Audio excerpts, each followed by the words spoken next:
بنی اسرائیل میں ایک شخص تھا، اس کا نام کفل تھا اور بہت بڑا بدکار تھا۔ ہر رات کوئی نئی خاتون اس کے گھر کی زینت بنتی۔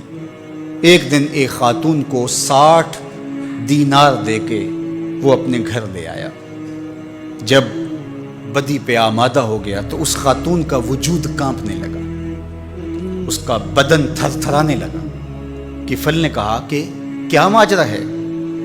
اس نے کہا کفل، میں کوئی بدکار خاتون نہیں ہوں، لیکن ضرورت مجھے تیری چوکھٹ پہ لے آئی۔ بس دل کی اتھاہ گہرائیوں سے نکلے ہوئے جملے تھے، دل کی اتھاہ گہرائیوں میں اتر گئے۔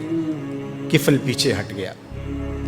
میرے اور آپ کے آقا و مولا فرماتے ہیں کہ کفل کا اسی رات انتقال ہو گیا۔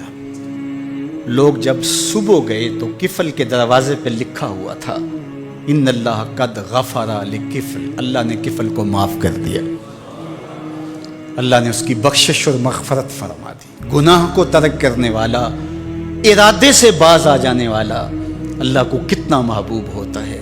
میرے اور آپ کے آقا و مولا نے فرمایا وَرَجُلٌ دَعَتْهُ امْرَأَةٌ ذَاتُ مَنْصِبٍ وَجَمَالٍ فَقَالَ إِنِّي أَخَافُ اللَّهَ، وہ شخص جس کو کسی خاتون نے دعوت گناہ دی، یا خاتون ہے اس کو مرد نے دعوت گناہ دی، اور اس نے کیا کہا؟ انی اخاف اللہ، میں اللہ سے ڈرتا ہوں، یا خاتون نے کہا میں اللہ سے ڈرتی ہوں۔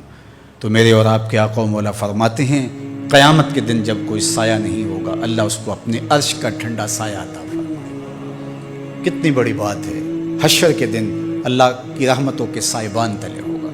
یا ایھا الذین آمنوا اتقوا اللہ، اے ایمان والو اللہ سے ڈر جاؤ۔ وَلْتَنْظُرْ نَفْسٌ مَّا قَدَّمَتْ لِغَدٍ، اور ہر جان یہ دیکھے اس نے آنے والے کل کے لیے آگے کیا بھیجا ہے۔ حضور علیہ السلام نے ارشاد فرمایا، حضرت ابو ہریرہ رضی اللہ تعالیٰ عنہ سے مروی ہے کہ جب کوئی شخص فوت ہوتا ہے تو لوگ کہتے ہیں اس نے پیچھے کیا چھوڑا، فرشتے کہتے ہیں اس نے آگے کیا بھیجا۔ لوگ تو حساب کرتے ہیں نا، کتنی فیکٹریاں چھوڑی، کتنا بینک بیلنس، کتنی جائیداد، کتنے مربع، کتنی زمینیں، لیکن فرشتے کہتے ہیں اس نے آگے کیا بھیجا۔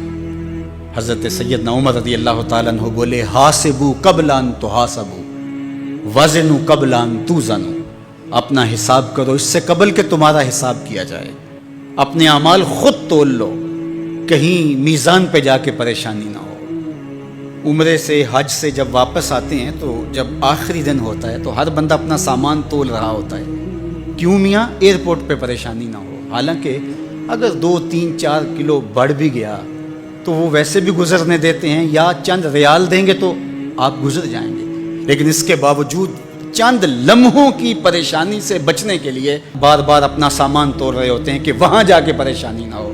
یار آب زمزم ہے، کھجوریں ہیں، ان کا وزن بڑھ گیا تو پریشانی ہوگی اور تم اس سے ڈرتے ہو، اور اگر برائیوں کا وزن بڑھ گیا تو کہا وزنوا قبل ان توزنوا، قبل اس سے کہ تمہارا وزن کیا جائے تم وزن پہلے کر کے دیکھ لو، تمہیں پتہ ہے تم کھڑے کہاں۔ ہر شخص کو پتہ ہے کہ میرے پاس نیکیاں کتنی ہیں، ہر شخص کو پتہ ہے میرے پاس برائیاں کتنی ہیں، نیکیاں محض اللہ کی رضا کے لیے کتنی ہیں، فساد نیت کا شکار کتنے عمل ہیں، ریاکاری کن کے ساتھ جڑ گئی، میرے کون سے اعمال ہیں جو عجب نے برباد کر دیے۔ ہر بندے کو پتہ ہے کہ میں کہاں کھڑا ہوں، اپنے عمل کا اسے محاسبہ کرنا چاہیے۔ وَلْتَنْظُرْ نَفْسٌ مَّا قَدَّمَتْ لِغَدٍ، ہر جان دیکھے اس نے آنے والے کل کے لیے آگے کیا بھیجا ہے۔ یہاں تو دیکھتے ہو کہ پیچھے کیا چھوڑا ہے، لیکن آگے کیا بھیجا ہے۔ آج اگر تم نہیں سوچو گے تو ایک دن آئے گا عَلِمَتْ نَفْسٌ مَّا قَدَّمَتْ وَأَخَّرَتْ، اللہ تعالیٰ ارشاد فرماتا ہے کہ ایک وقت آئے گا کہ ہر جان دیکھ لے گی کہ اس نے آگے کیا بھیجا اور اس نے پیچھے کیا چھوڑا۔ ہر چیز تشت ازبام ہو جائے گی۔ وَحُصِّلَ مَا فِي الصُّدُورِ، سینوں کے اندر چھپے ہوئے راز بھی باہر آ جائیں گے۔ جب سینوں کی چھپی چیزیں بھی تشت ازبام ہو جائیں گی تو باقی کیا بچے گا؟ تو کتنا سخت دن ہوگا۔ تو اس دن کی آج تیاری کرنا ہوگی۔ ہمیں بتایا گیا ہے دنیا دارالعمل ہے، جہاں جو کرو گے کل قیامت کے دن اس کی جزا یا اس کی سزا تمہیں دیکھنا ہوگی۔ اور قیامت کے دن جب نامہ اعمال ہاتھ میں دیا جائے گا بندہ حیرت زدہ ہوگا، آنکھیں پھٹی کی پھٹی رہ جائے گی۔ ما لہذا الکتاب لا یغادر صغیرۃ ولا کبیرۃ الا احصاها، ہائے اس کتاب کو کیا ہو گیا، اس نے چھوٹی بڑی کوئی بات نہیں چھوڑی، سب کچھ لکھ دیا۔ لیکن پھر پچھتاوے کا کیا فائدہ؟ آج کا پچھتاوا کل کی بہتری کا ضامن بن جاتا ہے، لیکن کل کا پچھتاوا سوائے حسرت بڑھانے کے، دکھ اور اذیت بڑھانے کے اور کچھ نہیں ہوگا۔ اس لیے آج میں اور آپ دیکھیں کہ ہم کھڑے کہاں ہیں۔